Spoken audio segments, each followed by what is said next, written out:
Yeah, Charles, it's really a fortress there behind me. You can actually get closer to the New York Stock Exchange than you can the U.S. Capitol right now. Just take a look over there. You've got some National Guard troops that are guarding the entryways, and that's what they're doing.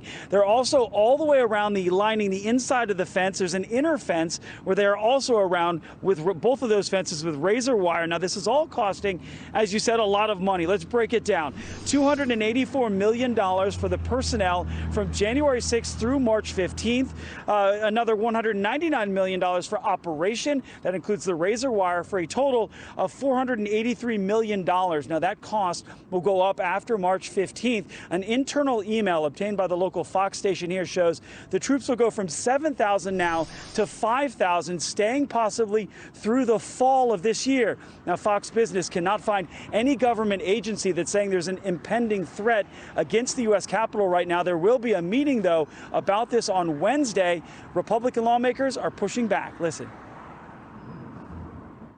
They're talking about sending 1,000 more National Guard troops from my state of Michigan for reasons that we don't know. I would rather put those National Guard men and women to help my constituents in my state, help with the distribution of the COVID relief vaccination. That I know is a credible threat. This threat over here, I have no idea because we can't even get a briefing on it.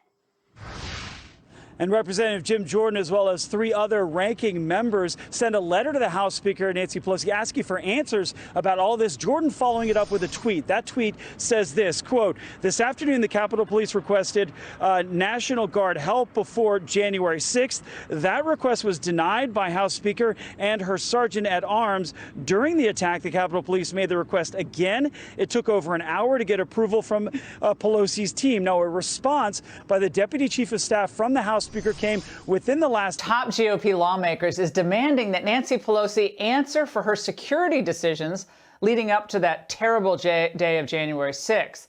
Now, in a letter to Speaker Pelosi, the ranking Republicans on several key committees write 5 weeks have passed since the January 6th attack on the Capitol building, and many important questions about your responsibility for the security of the Capitol remain unanswered. End this political charade and work with us to protect the Capitol.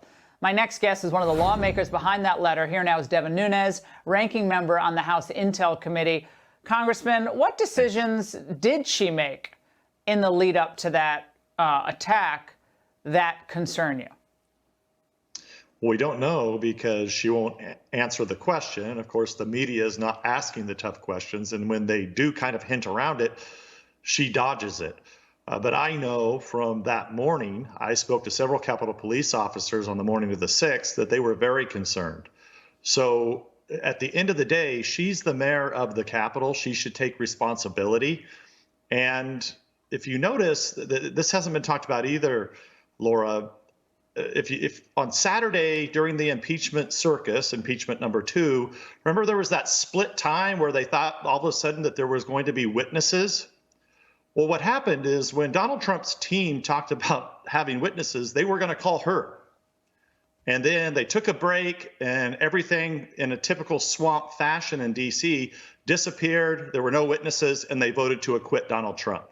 So she clearly doesn't want to answer what happened and what her roles and responsibilities or her staff were on that day.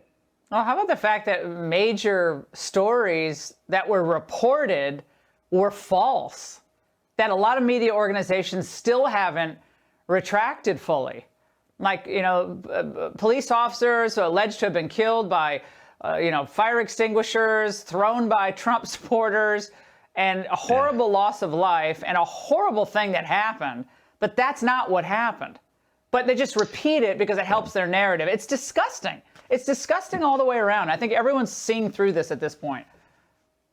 Well, I think everyone that watches Fox or that is in the ghettos that are left to conservatives on the internet, I think for the most part, most Americans did not see how badly the Democrats from the House were destroyed in the Senate about how they doctored evidence, how they falsified evidence. And this was presented to the U.S. Senate. This is not normal behavior in the course of the history of the United States of America, but it's become the norm over the last 5 years, as we've seen gone from Russia hoax to a fake impeachment to this was really a debacle, or I hope everybody understands. I said it at the beginning of the show. Watch that. Now, it was a complete disgrace from beginning to end, and it backfired on the Democrats. They knew it, and that's why they backpedaled on the witnesses.